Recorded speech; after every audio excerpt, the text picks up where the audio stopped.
All right, Major.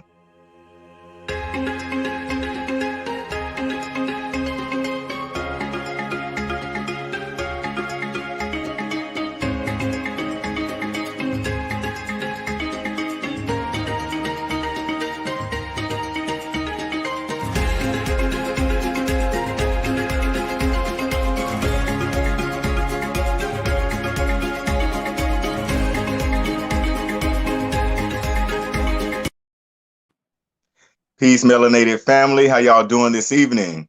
Welcome to another bi-weekly broadcast of Melanated Solutions Media. I'm your co-host, Kashama Sankofa. We got my brother Uwazi here with us today. How's it going, brother? I am fantastic. How are you, brother? I'm doing good. I'm doing great, actually. In her absence is our sister Bliss, Sister Tiffany Bliss Brown from Everybody Loves Bliss. She typically joins us, but not this evening. And of course, we do miss her. And I believe we might be joined by Dr. Cleo Monago a little later on. So keep your fingers crossed. Hopefully he'll come on and join us. Anything you want to say to the audience, Uwazi, before we get Absolutely. started? No, I'm just happy to be here. We got some great topics today. We're about to have some great intentional dialogue where we critically discuss these issues, and I'm always excited about that. I'm always on board for that. So All right, good. Well, before we do get started, family, make sure that you do like, share, and subscribe on YouTube. If you're watching us from Facebook, go ahead and like and share this broadcast, and then bring that melanated cell phone over to YouTube that part. so we can consolidate all of our viewers in that one spot. All right. Without further ado, we're gonna go ahead and get into our family feedback. So we talk about what some of our audience members had to say from the last broadcast.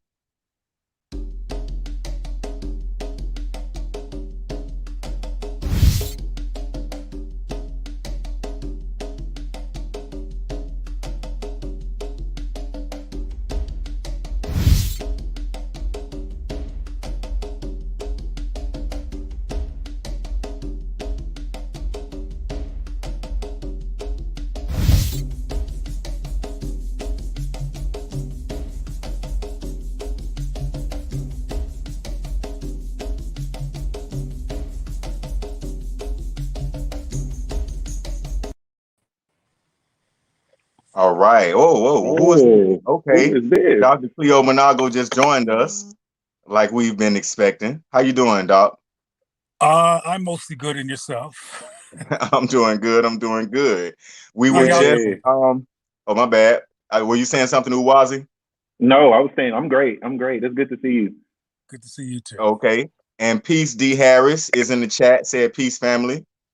Okay, so with the family feedback, we highlight your comments from the last broadcast, but also keep in mind that you can also join the dialogue by hitting the link, and then we'll bring you on video. Just make sure your background is fine, and that your sound and connection is good. And we'd like to hear what you have to say. Uwazi, did anything stand out to you in those comments? I think definitely the last one, especially the one about effeminate men being overrepresented in media and film. I think I mean, for a while, it's always been that way with the research that I do and showing that, you know, because we live under a Eurocentric paradigm, I think that we don't have a say so in how we are represented. We don't get the opportunity of the everydayness of Black people. So there has to be this creation or this imagining of a caricature, and typically it is the effeminate, overly flamboyant person, and then that is what is inscribed as that's all that Black gay men can be, or just one fixture of it. And I think that may have been the issue expressed in the comment, but essentially I wholeheartedly agree that there is an overrepresentation of effeminate men within. Well, I can't quite within. remember exactly where we were or what we were discussing at the time when that comment came up. But I can go back and look. I don't know if we were talking about Lil Nas X or something. Or I think that might have been it. Yeah, I think we were talking about. I think we were talking about the white gays and what how they see themselves in the world and whatnot. And so I think we kind of trickled into that conversation. All right, cool. Well, without further ado, let's go ahead and get on our current events. It's about that time. Let's roll that footage, Adam.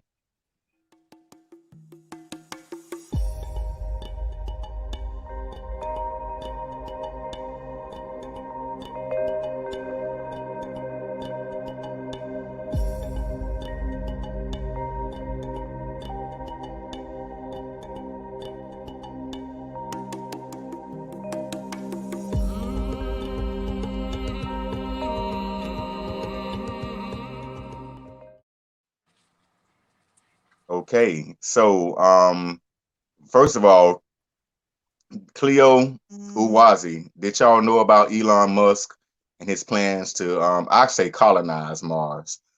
They say go to Mars. They say build a city on Mars. I say he's gonna colonize it. Have y'all heard about that? Yes, I have. I didn't I think hear it about was. I also think it was briefly mentioned on like Saturday Night Live because I believe he hosted a few episodes on it and whatnot, and he made some joke about it about like giving Mars as a present to his mom and whatnot, and it got like really weird. But that's what it was. It is very weird because this is a very surreal moment, and I don't think people are joking, but we don't realize that this is a repeat of history. White people already had a thing called manifest destiny, where they promoted the idea that God had ordained and anointed them as the rightful owners and caretakers of every damn thing they see. So, and now they're talking about doing this in Mars, and he already said that the laws of earthly governments and sovereignties won't apply intergalactically. So, I mean, look, hey, but you can bet, yeah. Cleo, you've heard of this happening? No, but I mean, white folks doing what white folks do. Yeah. This is, that's how we supposedly got to the moon in the first place. The moon was there, minding his own business, and here, not I don't like saying we, but here white folks come. So, I don't know what to say other than this is just redundantly what they do, and why would Elon Musk be any different? Yeah. It's funny. I don't know if y'all used to watch Comic View back in the day, but there was a comedian called T.P. Hearns. Yeah. Did y'all remember T.P. Hearns? Yes. He predicted that white people were secretly planning to go to space to leave us behind here. I remember that stand-up. And he said black people were gonna be following them in a shuttle. Mm-hmm. What it said, you can hear the bass jump. Trunk rattling. It's funny, but I ain't following them. They can take their behinds up there. Can't do it. All right. So in other news, also we got my girl Portia now. Portia from Real Housewives of Atlanta. Who is okay? So I don't watch the Housewives of Atlanta. I know. knew it. What you call them, Cleo? What did you call them, sister? What did you call them? The Housewives of Atlanta. That's why we need Bliss on here right now. I don't. So okay, well, I like Portia, mainly because during the Breonna Taylor trial and protests, Portia, put herself on the line and was arrested a couple times, and she weren't necessarily doing it, for clout or anything like that. Yes, before we knew it, Portia was down there on the line, But that's not related to this issue. She's in the current events because she just got married to her co-star, and some people are saying it is her friend's ex-husband. And This is a big thing on the show. This is a big thing the community is talking about. Me personally, I think that some boundaries are meant to keep people from getting hurt. I don't know their personal situation and who's getting hurt out of this deal. You know more about it, Uwazi? Yeah, I think, her friend Fallon, who came on as the show, and I believe on one of the episodes, she invited them over for like libations and drinks and different things like that and introduced them.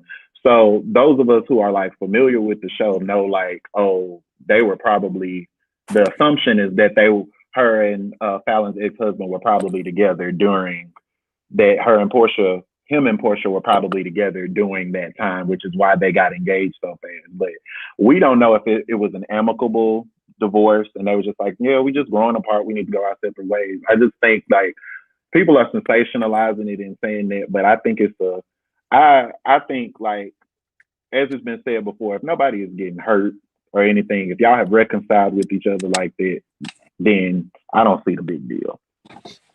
Well, that's how I feel about it. I mean, I don't know nothing about this. I don't know. Only Porsche I know is a car, and I don't know who y'all talking about.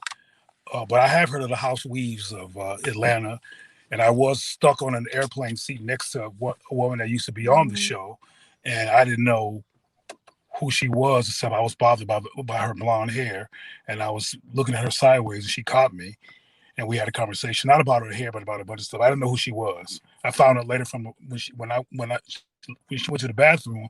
The lady behind me said, who was loving our conversation, I didn't know she was listening to, told me who she was. But anyway, getting back to the topic of friends have relationships with friends, I agree with Awazi. Grown folks, if they like each other and they're finished with the past relationship, I don't have no problems with a grown person doing their life. Mm-hmm. This crap about says, Oh, no, my bad. I thought you were finished and I was about to read this comment. No, I was just gonna say, even if it's a former friend's lover or whatever the situation is, if it's amicable and the previous relationship is over and they like each other, I have no issue. Right. Okay. Ephraim Addison says, please, yeah, she was okay. I don't, maybe there's some typos in there, Ephraim. You got to come back with it. So because I know Ephraim and I know he got something interesting to say, but don't type so fast, brother. Slow it down. I think he's saying like she's not the only one. No, we ain't gonna put words in the brother's mouth. Oh, okay. I was just reading the last part of the sentence. Okay, cool. Yeah. Well, okay, so now another thing that happened, Japan has banned Black Lives Matter apparel at the Olympics, the Tokyo Olympics. Which is interesting to me because don't they have Naomi Osaka playing for them? She doesn't identify as black. I don't know about that. That sister she deviated. There was an interview that she did where she deviated from trying to specifically pay homage to being black, and she says that more of her Japanese heritage has been pushed by media with no regard to her. But I mean, that's usually what happens when these people break into mainstream eyes, is that they start, well, I'm not only am I black. It's her she is biracial. Her father is black, but remember her father is Haitian also. So if there's any culture, to push or to recognize, typically it will be Haitian culture. And a lot of times, right, shamefully, we don't see a lot of pride, in Haitian culture, to the level that it deserves. But I didn't know so Waz, you got to correct me. I thought that she had been vocal on some Black Lives Matter issues. And I know she has a black boyfriend. And to my understanding, I'm thinking that, she's a down little biracial sister. I'm going to look up the interview. So I'm correcting my assertion, but there was something that it was like, well, I would like to focus on this part of my identity and what I'm trying to do or what I'm trying to cultivate as an athlete and different things like that. It seemed for me, and I could be leaning to my own understanding, but it seemed to me like it was kind of a deviation from being black or not being associated as black. Well, I surely would like to get a statement from her regarding Japan banning BLM apparel. And I'm not even I don't drink the Kool-Aid of Black Lives Matter, but I know that the Japanese government, they're not looking at BLM the way I'm looking at it. They're looking at it as it actually representing black resistance to white terror and oppression. And that's what they're attacking. So that's what concerns me. Cleo, did you have some thoughts on this? Did you know about it? No, I didn't know about it, but I do know that black people are really admired. Okay, I think Cleo, I think you're freezing. You're freezing on my end. Is that happening with you, Awazi, as well? Yes, it is. Okay, and I know you're traveling en route. So hopefully we'll get you when you come back to just us. a second. Okay. Am I still freezing? It's still frozen. Yeah.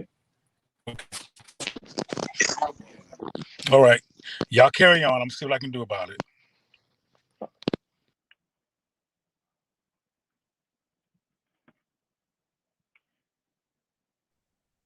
All right. My bad. I was muted. So yeah, so like I said, I'm interested in seeing what she got to say about this whole ban in BLM from the Tokyo Olympics.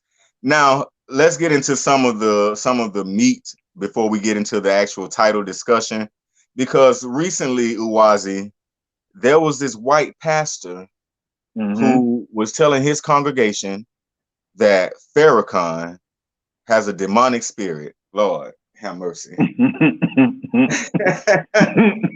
I don't. Ham. Y'all got to give me a moment, man. Have mercy. Because y'all black people be sitting up in these churches, right? And what's his name? I had his name here in my notes. God, we need to find that pastor's name, because I got a clip of him. Basically, well, first of all, Pastor Miles. Pastor Miles something. Miles something. Get it from me, right. I got it. I'm on it. I'm on it. Okay, so because there are black people sitting in his church, and he's telling them, about, like, I guess all of the division or whatever, right. And he's trying to get them to I don't know, stop thinking about race or just see it as a Christian thing. Or I don't know what. Well, I do know what he was doing. He was, trying to make sure that his black parishioners stay brainwashed. And that they don't, right, that they don't try to usurp power or anything like that for themselves. Right. But Miles Rutherford is his name. Thank you, Miles Rutherford. And Vicky Diller kept calling him a ex-felon, a thug. Yep. And I couldn't find the receipts, so I wasn't gonna go there. But my sister Vicky Diller, I'm sure she got them receipts, because she kept calling this pastor a felon and a thug. So I'm sure he has something in his background. I don't know though. I'm sure. Well, he's a pastor, so I'm sure. Well, not every pastor. Well, okay. Anyway, so the clip that we do have though is from a year ago, where he's basically, trying to brainwash his black congregation into thinking a certain way, but he contradicts himself. And Adam, if you can go ahead and roll the clip so we can show y'all what we're talking about in this. Miles Rutherford. I'm not willing to flip you off and say F you and call you a demon or do anything like that because you vote different or because you're a different color. I would ask for the same. Look at him standing in the front. Oh, you saw some black people standing in the front? Yes, standing in the front. So who was that? That was a white preacher by the name of Miles Rutherford. Okay, and so he recently just said that Farrakhan has a demonic spirit. And y'all, excuse me 1 second, my incense fell, y'all. Hold on 1 second. I don't want my place setting on fire.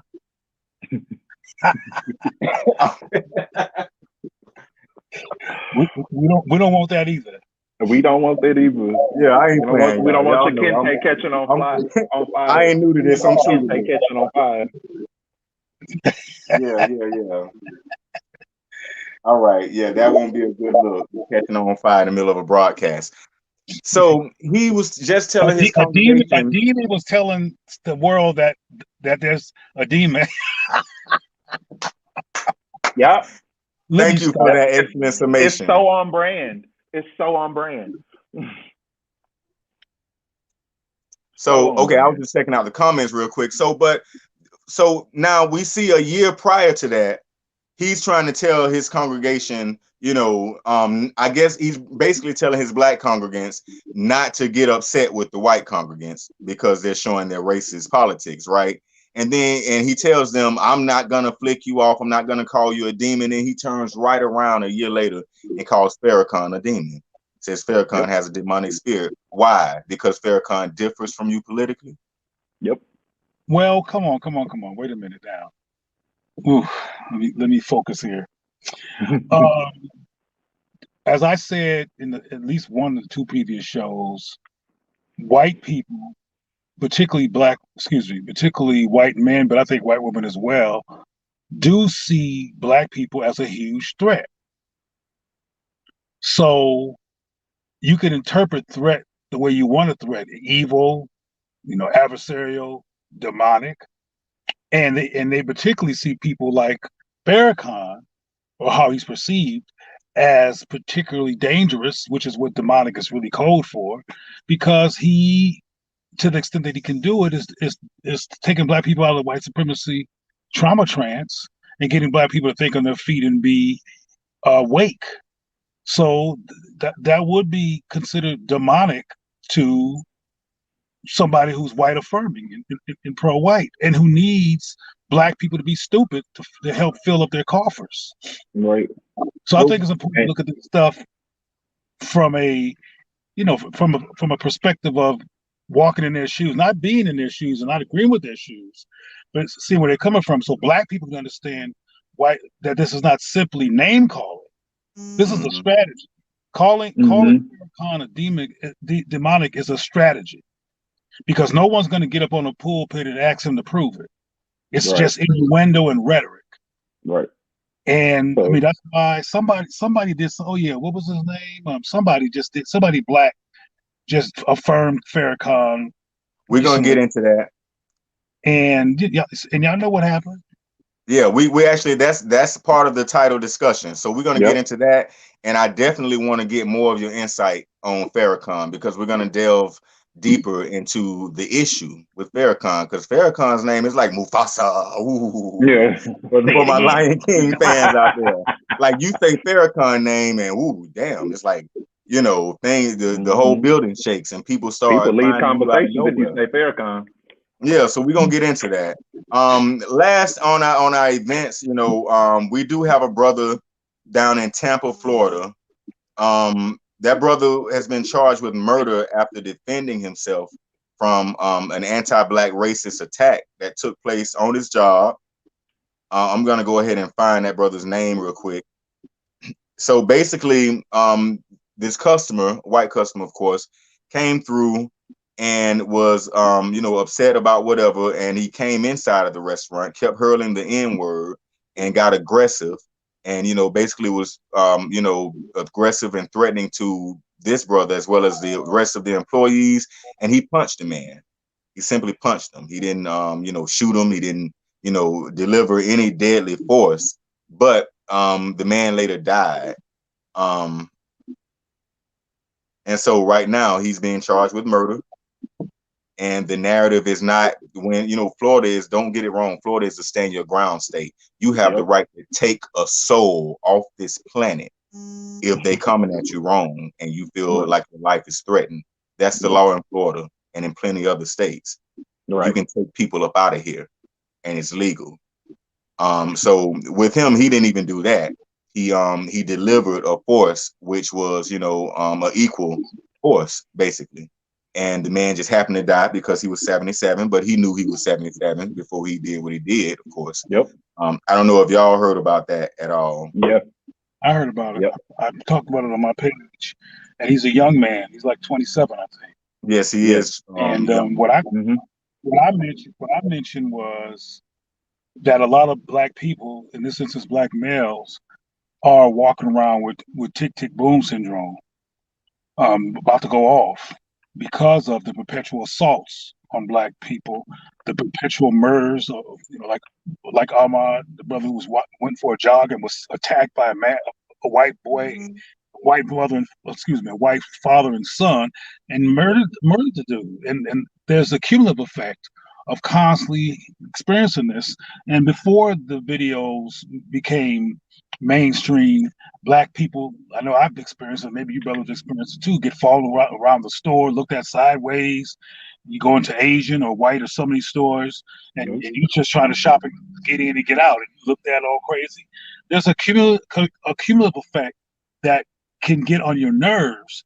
I think that's what happened to the brother in Atlanta at the Wendy's, in the Wendy's parking lot. Right. I think that's what happened to Trayvon. He was being followed by this white dude or somebody he didn't know. He's like, what the hell? And just went off. And brothers in this country who most of us are never attended to or even allowed to even engage our state of mind or the trauma we experience from living in a society. We just supposed to, quote, repress it or get over it. And you get tired. I think this young man was like tired and fed up. And and a lot of the fed upness is unconscious. I mean, you don't walk around knowing you're fed up. You don't know you're fed up until the tick comes after the boom. Until then. And that's not going to be considered. That's not going to be considered. And possibly, now he has a good conscious lawyer, that first of all, he didn't try to kill him. Right. So it should be manslaughter or something. It shouldn't be murder. Yeah. Also, I was going to say, I think he was also, the tick boom is very true. And I also think that he was legitimately defending himself as well. Yeah. Especially if somebody.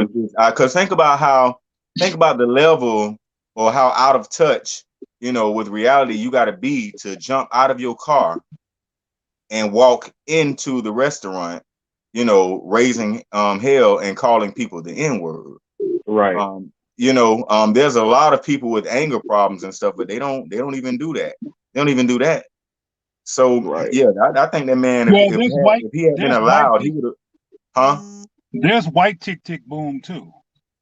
And yeah, I think if he was allowed, he would have hit somebody. Yeah, white tick boom is when you're mildly inconvenienced by something. Exactly. And I just want to say that the motivation for white tick boom ain't the same as the motivation for black tick boom. Not. Black tick boom is a cumulative effect of assault. Nope. And being assaulted and murdered and all kinds of humiliations publicly. White tick boom is based on, wait a minute, you ain't following my directions. Wait a minute, right. You're not doing what I want you to do. You ain't passive. You're not. Right. You're like you having the nerves to have self-confidence in my presence. Right. How dare you? And this young brother was like, nah, your tick boom gonna be your last boom. Now he didn't know that though. I don't think he planned to kill him, but I think he planned to make contact. No. Oh yeah. It definitely speaks to like the differences in how things like that are treated. Like when you see even when you see the video footage of white people being pulled over and stuff like that, it's always the utmost redeeming approach. Like, oh well, I'm gonna gently take you out of the car, or oh well, I'm gonna talk to you calmly. However, if it is a black man, it is yelling. It is. I believe Kashama, right, and I believe Kashama said something along the terms of like, even in our conversations with each other, we go from talking calmly to like white people, and then we sound like a malt liquor commercial to each other. But besides that point, that is how, like you said, the emotional, psychological death of black men, specifically black people, is always treated as a hindrance.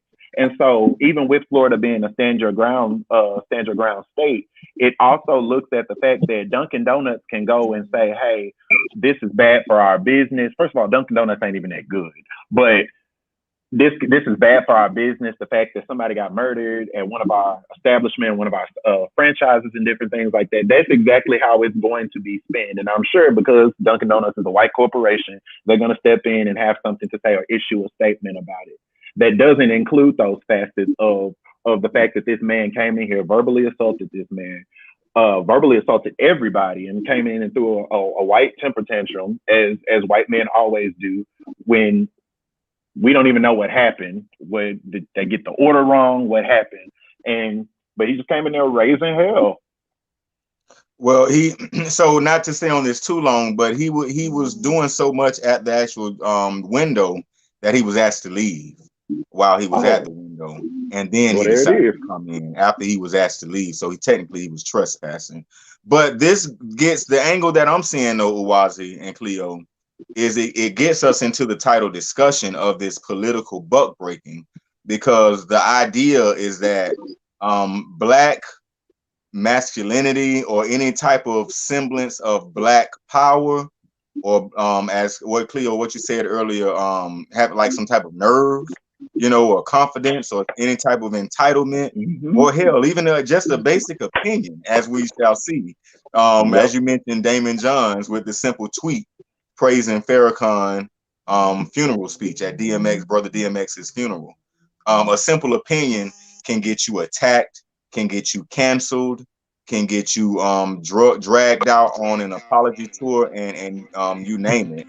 So in the name of, and so with the idea of this political buck breaking, we're going to focus on a few individuals. The first one is going to be LeBron James, right? So LeBron just recently deleted some tweets that he made about the murderer of Ma'Khia Bryant, and he said, "You're next." And this was after this, off the heels of the Derek Chauvin conviction. He told that murderer, "Oh yeah," he said, "You're next," right? Meaning you're gonna be punished too. And hey, nothing wrong with that. But he quickly had to delete that and came back and apologized and said, "I deleted my text because I realized it's only going to cause more division." Now, before we get into that, before y'all, I mean, we ain't gonna now. We didn't do this broadcast to light in on LeBron. We're not doing this to drag the brother or to call him any big old Sambos or whatever. That's not what we here to do. 6 feet tall Sambos or 7 feet tall? I believe they called them brutes.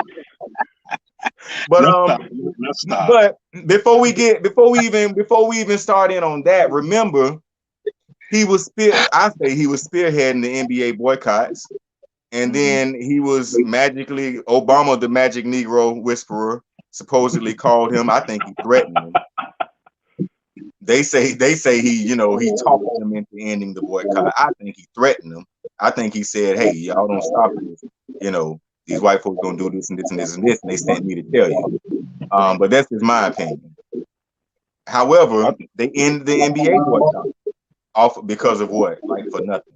And it's like when these black men start to flex any type of muscle, be it cultural influence, economic power, or whatever, there are forces that come to attack them and to bring, as Hillary Clinton said, bring them to heel. It definitely, they essentially have to like sanitize who they are, any good deeds that they do when they speak on behalf of black people. And we saw this with Colin Kaepernick. They don't. That's the problem. Unfortunately, we don't get a chance to see what will occur, except in Kaepernick's case, if you keep your balls. What we keep seeing more than not is people doing what LeBron did and what the dude did, who praised Farrakhan for real reasons at a funeral. That's what we keep seeing. What Tracy Morgan did. Who else? Somebody else. Oh yeah, homeboy Nick Cannon did. That's what we keep seeing. Colin is the only one I know of who stayed the course. What we don't understand is that if we stay the course, that's how we're gonna win. Because white supremacy keeps not having a counter narrative. The counter narrative is always interrupted by somebody apologizing, and LeBron talking about is creating more whatever he said. I'm hearing this from y'all. I've tapped out of pop culture. Yeah, but he said division. We have enough people playing sports, carrying the team, making these white men rich. For us, if we came together, we would have the power. Right. If we stayed the course. Because one thing that even white supremacist white people do not like being caught being racist. And they don't like being called racist, even when they're racist, because it gives them a certain level of momentary shame. They don't like it. So, for example, in Fantasyland, if all the basketball players and football players, the best ones, the most magical and ingenious ones are black, said, we ain't playing no more until white supremacy systems in this country, including police brutality and whatever else they would be concerned about, stops. We ain't doing it. Well, it would be game over, literally, if we did that. And if we did that as people, even if actors did it, if everyday laborers did it, if we all did it. I mean, one thing that Dr. John Henrik Clarke said in the film A Great and Mighty War, because he said if we all decide to turn our heads sideways in unison as a people, the whole world would change. But we keep on, and that's a paraphrase, but we keep on doing what LeBron did. And what's part of that sickness is that LeBron is used to being rich. He got enough money to go sit his butt down. Exactly. That was my point. But making money is like crack. You know what I'm saying? People get off on they're addicted to getting paid, instead of using what they have to use what they have. Especially if it lifts you up out of the situation. Yeah. So I'm like, most black athletes grow up in poverty. And so they figure, like, because these issues hit so close to home in black working class communities, they figure that, if I'm rich, even rappers do, any celebrity, entertainer, or anybody in the public eye deviates themselves from the issues of people who are on the ground because they don't think that they're on the ground anymore. And so it's easy for somebody like LeBron to go back and apologize, whether he wants to or not. Maybe he didn't want to, but maybe he did want to, but that's not the point. But the whole thing is that it's always these notions are fed to us because we're trying to understand racism the way white people understand racism. And it goes back to your point that says that a lot of white people have a banal understanding of racism. White people think that if as long as you're not being lynched, even though we are, you're not being lynched and that German Shepherd dogs ain't in the street and you're not being sprayed with fire hoses and different things, then everything is good. We live in a post-racial society. But their banal understanding of racism lets them be racist in the capacity that they think that doesn't exist. That's why I go back to those terms like Karen and Chad. All it does is try to dilute and sanitize how violent white men and white women are collectively. Well, Uwazi, I don't know if I agree with that. You don't agree with that? Absolutely not. No. I think if you ask them if they want to switch places, and if they're honest, the answer is going to be no, unequivocally no. That means they know that there's a system of anti-black racism. They know, right? They know that. So, they know that. But I don't think understanding that. I don't think their understanding is limited. That's a game they play. Like, and when you say, "Oh, my boss is racist," oh, now you got to come up with this list of things that he did that's going to qualify him as racist, as opposed to him, being an anti-black racist because of he's an anti-black racist. That's a game that is played to keep us from holding people, from punishing people and holding them accountable. I don't mind punishing white people. No, I'm not saying you mind it. I know. I just want to be clear and tell you that white people will feed that narrative to you and tell you that, oh, I'm not racist because I don't do this. And being under white supremacy, trauma, trans, we believe that and accept it. Well, I think what I was getting ready to say is that we need to not even care what white people mean, what they say, what their intentions are. We need to work with and build up black people. That part. We need to teach black people to be clear about that we live in a white supremacist society that's anti-black and that we've been contaminated, and we need to get decontaminated. And we need to look at people like LeBron and all these other apologists as people who are suffering from white supremacy and contamination. And when we call them Uncle Toms and all this name calling, it's ironic because nobody choose to be ignorant. Right. Ignorance is a consequence of ignorance. I hate to be redundant, but it's the truth. Ignorance is the consequence of ignorance. And most people are raised to be white accommodationists. It's unconscious for all these black folks, there's a laundry list of them who go back and apologize. They have been trained to feel bad in their hearts. Oh, well, white people are going to be upset. Oh, but they don't feel that bad if black people are going to be upset. And that's what we need to start working on, teaching black people to start giving a damn about it, unlearn the Snow White and the Seven Doors when I was a child and I cried when she died in the forest BS that got us not caring about the very lives of black people. Like we should be right now, if Black Lives Matter wasn't the fluke that it is, it would the chapter in Florida would be protecting that brother who's being charged with murder. For that 77-year-old racist white man who started it. He started it. The official Black Lives Matter. What was that? No, what was ahead, that? My bad. No, I was just saying the official Black Lives Matter. Don't start no one beating nothing. You starting it. Go ahead. Let me mute. No, all I was going to say is that somebody said, some brilliant poet once said, "Don't start none, it won't be none." And that's what should have been said to the white man on his way to wherever they go when they die, because he started it. But again, in all seriousness, if Black Lives Matter really was a real thing, they would have that brother's back, or at least create a challenge to the accusation of murder and all this other kind of stuff. Because he's sitting in jail because he was offended by being called the N-word. And if we loved ourselves and taught our children to love themselves, and Black Lives Matter wasn't just a fluke to get some opportunists paid, we would be down there right now. But we would be all over the country because there's a similar case all over the country.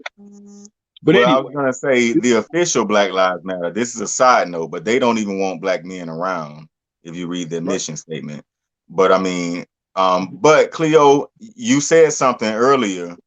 And I want to highlight it because you were talking about money and how LeBron has no money to go sit himself down somewhere, as you said. Yeah. But what you are talking about, and I think Uwazi was actually reiterating it. What y'all are talking about is it sounds suspiciously like an agenda. Like if you have an agenda, a black agenda, then you don't get caught on the Ferris wheel of white people's money and doing what you have to do to accommodate them to keep it raining down on you. If you have a black agenda for yourself and for your people, what to do with your money. So that's a big problem that we're having too. Whereas a lot of our people are getting resources and we don't have the slightest clue what to do with it because we don't know what a black agenda is. But psychologically, and correct me if I'm wrong, because you all might know the in and outs of sports, and I do. But didn't white people adorn LeBron and bring him where he is, put him where he is? Wasn't it white people that saw his talent? And I'm not sure if that's his story. Oh, it's a huge piece of it. A documentary was produced about LeBron James and how he started by white people. So. And it's been packaged to show like his story from rags to riches that they do with a lot of celebrities. And so a lot of people latched onto LeBron because when black folks say we got it out the mud, that's LeBron James is one of the people that they think of. And a lot of others trying to find out, Uwazi, is that is he one of those athletes who got discovered by white people and brought into their homes and like fed and we're asking if he's a Paul Robeson. Because if he was, my point is, so we won't belabor this, is that then he's very appreciative. But I don't think he is though. Well, but the point is this: even if he is, what he would have to understand is that, dude, you are the magician here. Yeah. You are the bomb here. You are the talent. You are the genius here. Yep. So they needed you and wanted you because of how bad you are, black man. Mm-hmm. Instead of the possibility of him going, Biff and Brittany, they helped me. It wasn't because it wasn't Leroy and Shaniqua That Mhm. that let me become LeBron James. It was, and But then he goes on, the late night show or whatever that dude's name is from Saturday Night Live. That his name. Y'all know what I'm talking about. The guy Seth who has Rogen? Jimmy the night. Fallon. Who? No, Jimmy Jimmy Fallon. Fallon. Yeah. Jimmy Fallon. That's He who goes you're on talking about. Jimmy Fallon showing the other kind of show, and they love him, and he's getting praise from whiteness. Mhm. He's getting praise from the people who have the likeness of Jesus, Right. and he's very, very psychologically appreciative. So he don't want to hurt their little itty bitty feelings. So black people have to understand that black human beings are mined the same way the ground of the continent are mined for its resources. We are mined for our human resources. We are the center of everything that's necessary to keep the Western world going. So we should not be simply feeling good about being mined by white folks. We need to understand our power and usurp some of it to make sure that black people are all right, like Colin Kaepernick to some extent did. That's what we should do. And also we need to understand that so we can look between the lines of their manipulation. They apologize for racism. The NBA apologize for the racism, but does Colin Kaepernick have a job? Nope. Because they're doing double speak. They're doing what the Dr. Marimba Ani calls a rhetorical Yep. ethic. They're Yep. saying stuff so we can go back into being appreciative. I'm gonna stop my sober by saying that because a lot of connecting the dots we need to do. For example, when Dylan Roof shot 12 people and murdered 9, I was traveling across the country and I saw the word forgive on the Atlanta Journal, Yep. on the Chicago equivalent, but when they do what they do, murder us, we don't have no forgiving word on the front page. We constantly being They're played. redeemed. We gotta stop letting us up being played. It's not about what white people do and don't do. At least they're consistent, At least they're predictable. Why don't we become predictably pro-black and black affirming and have the black people's back? BLM Florida, Black Lives Myth Florida. Why don't y'all get behind this brother who just got put in jail for being offended by being called the N-word? Right. So And if that don't happen, we need to be deconstructing that, not what white people do and don't do, and why a minister is calling Farrakhan a demon. Of course, he's calling Farrakhan a demon. So speaking of Farrakhan tends to be the litmus test, or the trigger word, one could even say sometimes, for when somebody needs to be politically buck-broken. It happened recently. You've been talking about Damon Johns, Cleo, but it happened to Nick Cannon as well.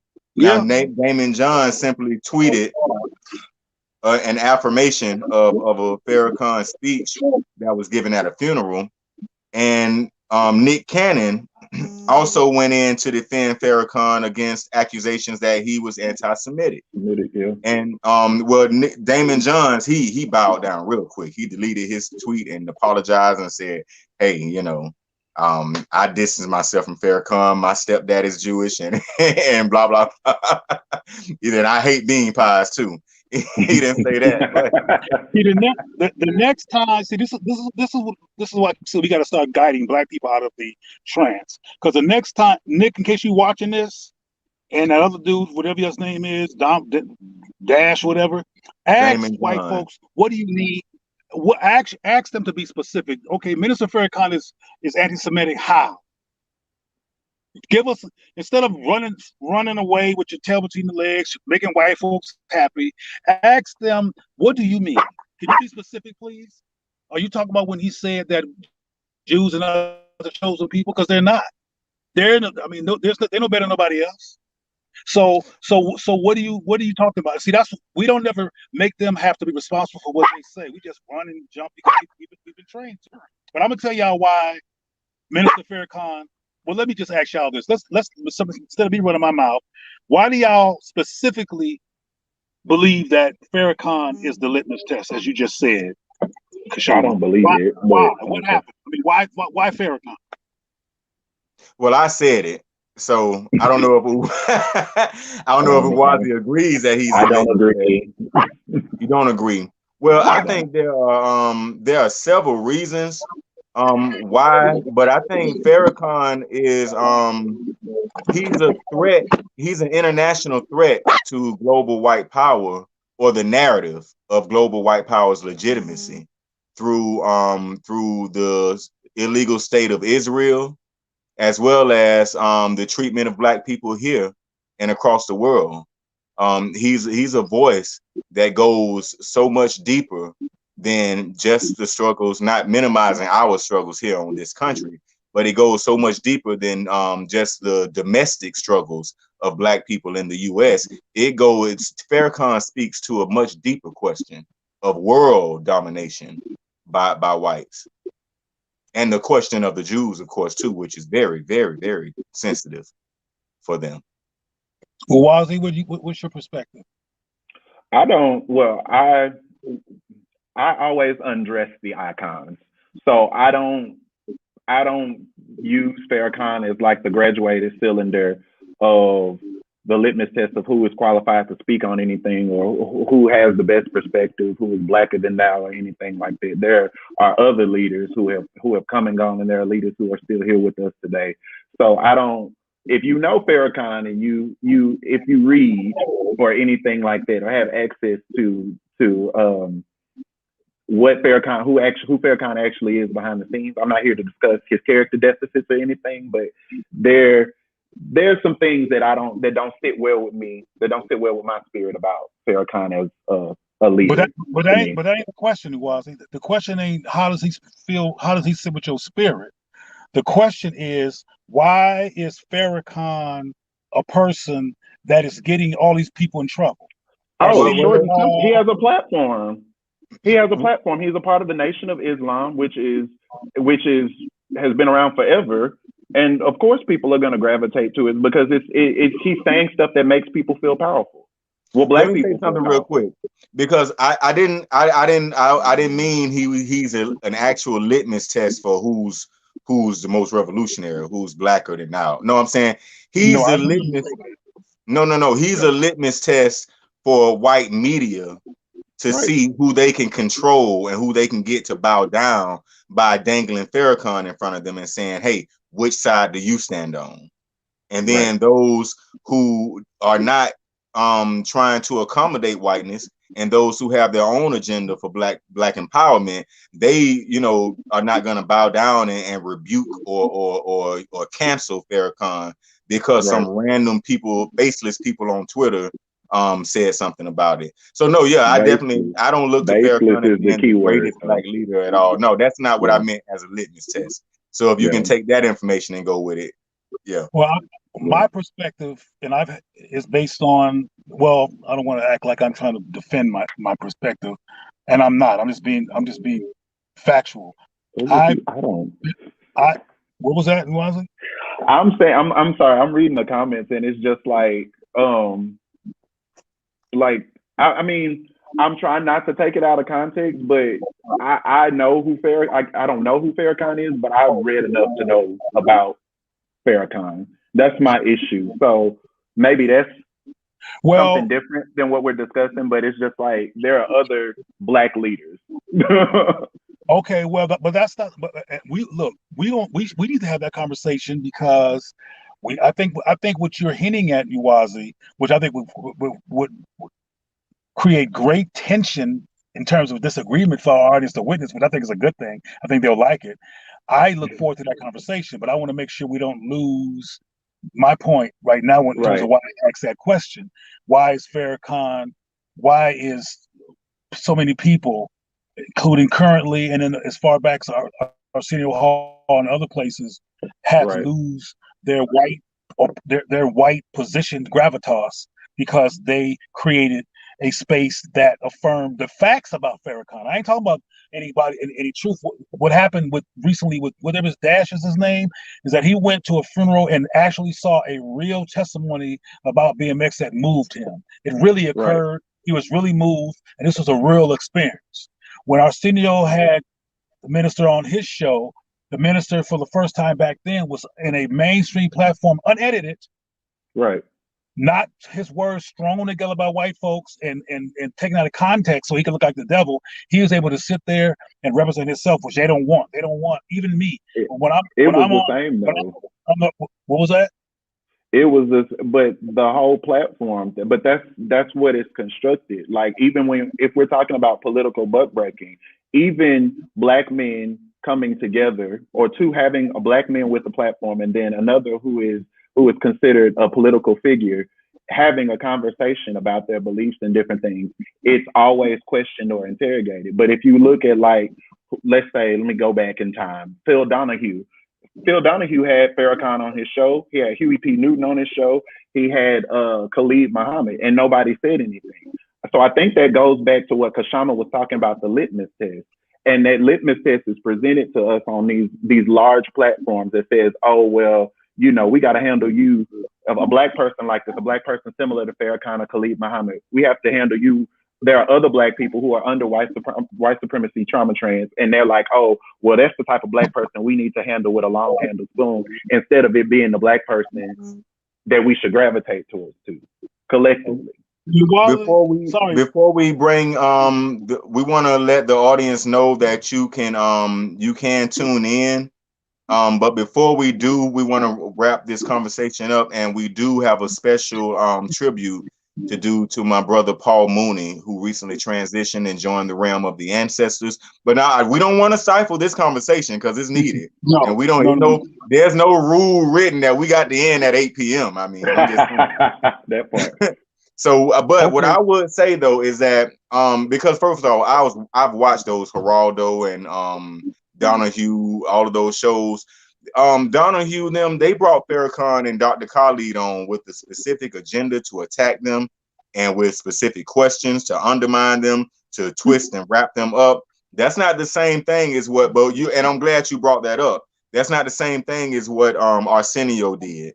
You know what I'm saying? That whole hostile environment that Donahue, I believe me, and Farrakhan, you could handle Donahue masterfully, but it was a very disingenuous interaction that usually took place, and our chats are going a little bit ham. Yeah, I want to hear that. I want to read the chat. I want to respond, but I got to say this. I got to say this before I faint. And let me read these chats real quick. Oh, you have a connection. So good. Kendall said Donahue was not an issue because he brought Minister Farrakhan on and was highly skeptical in attack mode, right? Which is what I just said. Nadral Holmes said, I don't stand for the minister. He does represent a segment of potential of Black power that does not remove violence as a possible option up for resistance, though example of actual violence are zero. That's interesting, Nadral. Oh, can I comment now? Well, sure. Okay, because I was trying. I almost had the heart attack I was trying not to have, but I'm still here. See, y'all got to understand that one of the reasons that white supremacy mythology is still present and anti-Black mythology is still present, and Black people are suffering from it, is because white supremacy is not a linear, stuck-on-stupid phenomenon. It perpetually experiments. It perpetually moves the goalposts, and it does what it has to do. For example, the majority of Black people who are on television right now or in corporate advertising and stuff are with a white person, the majority. Well, 10 years ago, they would not have done that. It didn't fit their strategy. It didn't fit their revelations. They didn't see the importance of it. But now they see it as strategically important to keep doing that, because it's definitely a great strategy to get Black people to buy into the adult version of the white dog choosing phenomenon that every psychologist and sociologist who've done the test see that Black people are still brainwashed. So we need to stop talking. And the reason I brought that up is because y'all brought up 100 years ago show, Phil Donahue. That was 100 years ago. These other people had the show 100 years ago. Well, white people learned from that, and they said, okay, we got to stop this, and let's get a Black woman to take everybody's place and make her so famous that she lives on a cloud somewhere, and she's damn near a saint. One Black woman, glorified multi-billion-dollar token, so black people could feel encouraged and shut the hell up and not be in the trans breaking mode that Khalid, these other people were sparking in black folks when Phil Donahue and these other white people who controlled the narrative because it was their show were allowed to control the narrative when they were on there. How many times have you seen Oprah have the equivalent of a Khalid Muhammad, a Dr. Frances Cress Welsing, etc. on her show? She can't. Well, it ain't that she can't. She could do what she wanted to do. The woman bought Weight Watchers to lose weight. That's a lot of white people control her brand. She doesn't control their brand. That's the point. The point I'm trying to make to you though is that the reason that Oprah exists and was bought a station called Owned, even though it should be called Sold at this point, is because they had a strategy, and she was the new strategy. So we can't compare the new strategy to the old strategy because the old strategy is obsolete and it's gone. There are no Phil Donahue equivalents or no show right now that would have the likes of Farrakhan on it to have a conversation. So that's old. So we need to talk about the new strategy so we can stop being played. The new strategy, for example, is to get black women to think, "Oh my God, look what we did. We were so powerful to help a white man become the Democratic Party nominee that we put a president in the White House, and because of us, we made a black woman as the vice president." Well, no, she's the vice president because Biden chose her to be the vice president. Because she wouldn't put up a fight. All right, if black women made a choice, they probably would have chose. That's the Oprah thing too, though. They probably would have chose Karen Bass if they chose, or who knows, Maxine Waters, somebody. But they certainly wouldn't have chose if black folks made the choice. I mean, when she was running for president, I saw what happened. It didn't work.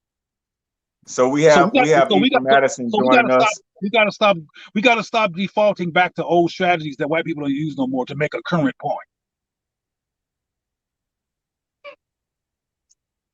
All right, so we got two people actually joined us from backstage. Brother Deshaun Farad, my brother who's freelance independent journalist, new black media superstar from Extraction Attraction on YouTube, and we also have my brother Ephraim Addison, who is also one of my spiritual Yoruba brothers.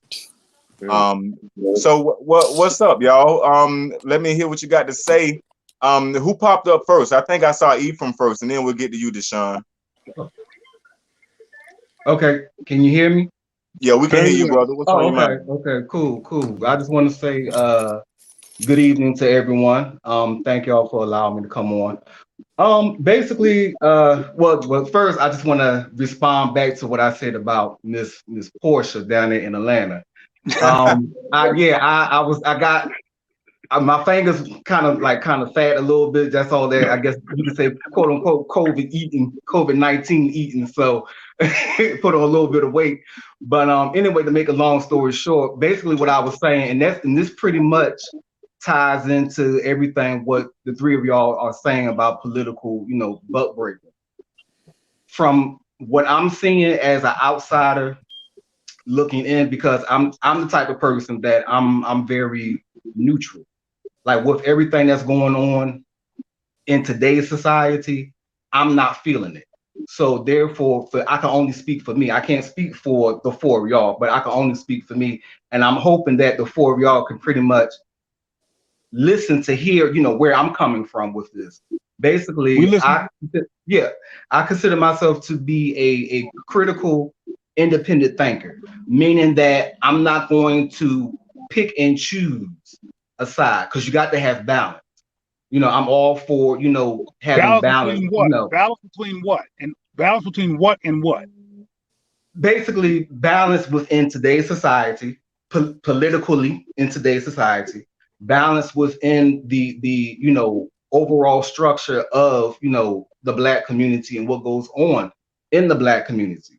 Like I said, for prime example, with Miss Portia down in Atlanta, and she's not the only one, that I feel as though that most, if not all, of us say that we quote unquote activists, but we really don't understand the real meaning and definition of activism. And for those who really do the work, I mean the serious work, it's not about, you know, going on television, you know, receiving accolades. You know, 1 minute you down there, you know, in Atlanta or whatever, you know, throwing up a Black Power fist, talking about, you know, Black Lives Matter, this and that and the other, but yet underneath the same breath, you on, you know, Atlanta, you know, housewives throwing a drink on your sister that look just like you, even though y'all don't come from the same womb, but still you throwing a drink on your sister. So to me, brother, it's like it's a contradiction.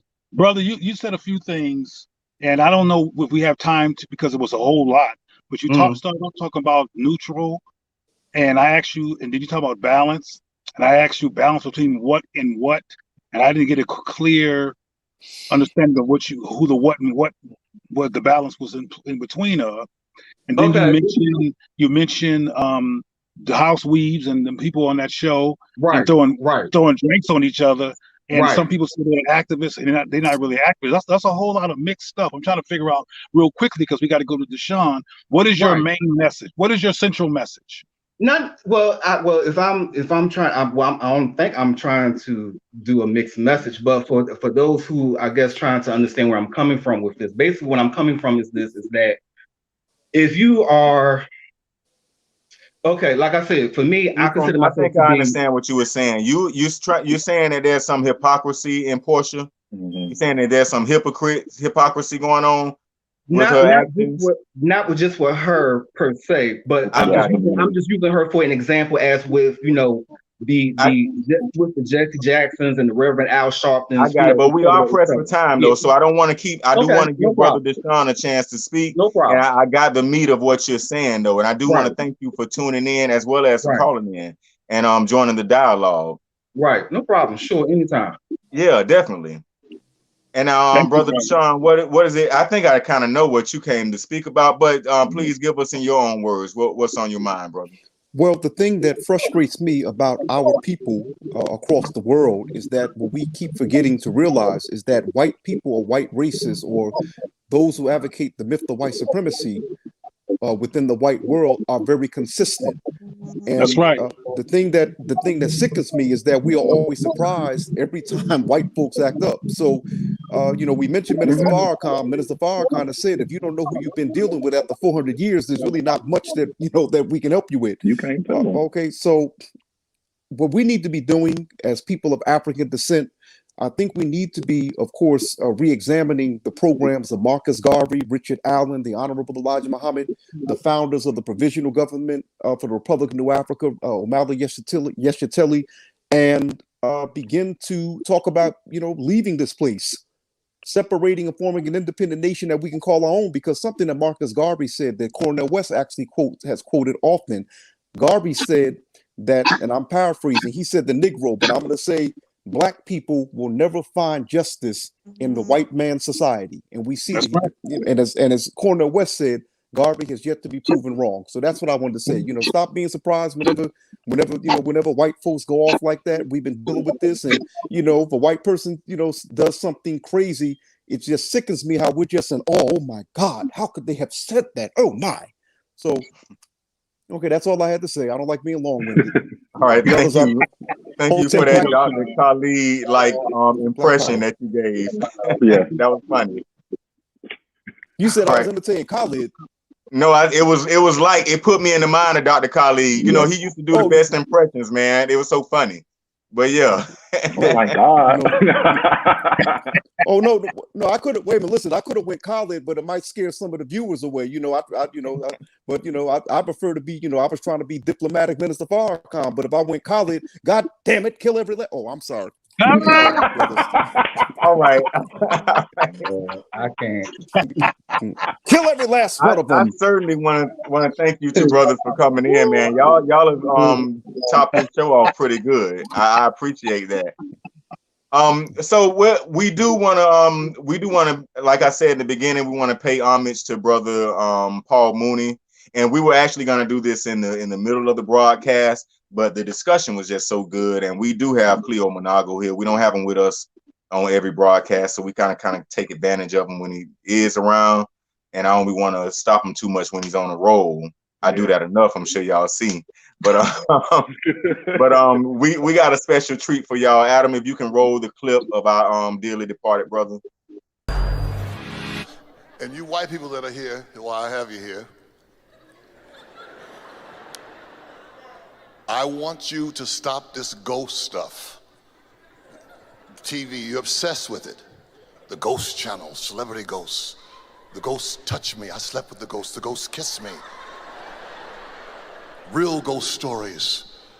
Ghosts, international ghosts, ghosts that don't speak English, ghosts. White folks, there are no ghosts. There are no ghosts. It's all in your mind. Get off the meth and the crack. There are no ghosts. There are no ghosts, white folks, and I can prove it. If there were ghosts, slaves would come back and fuck you up. You do know that.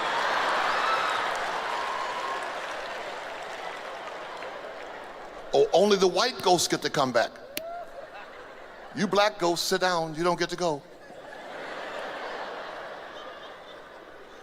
That's what's so funny about it. And I saw Precious. I saw the movie. And you white people that are Okay, yeah, I'm back here cracking up while it's on. But Paul Mooney, Yeah. rest in power. Yeah, that's the broadcast, y'all. Is there any are there any closing words that you, Uwazi and Cleo, would like to give our audience? We might have to do a part 2 of this. Hey, we might need to do a part 2 about Farrakhan, and you know that brother Deshaun is a good person to have on as well as a guest to come on to talk about Farrakhan, as well as you, Cleo. I know you have met the minister more than once, of course, right? Mm-hmm.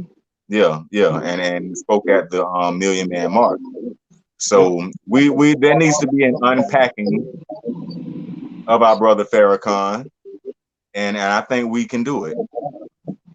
Well, my final words are one of the primary reasons why Farrakhan is seen as problematic by white supremacy mythologists is because he's completely independent. They cannot buy him. They cannot control him. They cannot make him do nothing.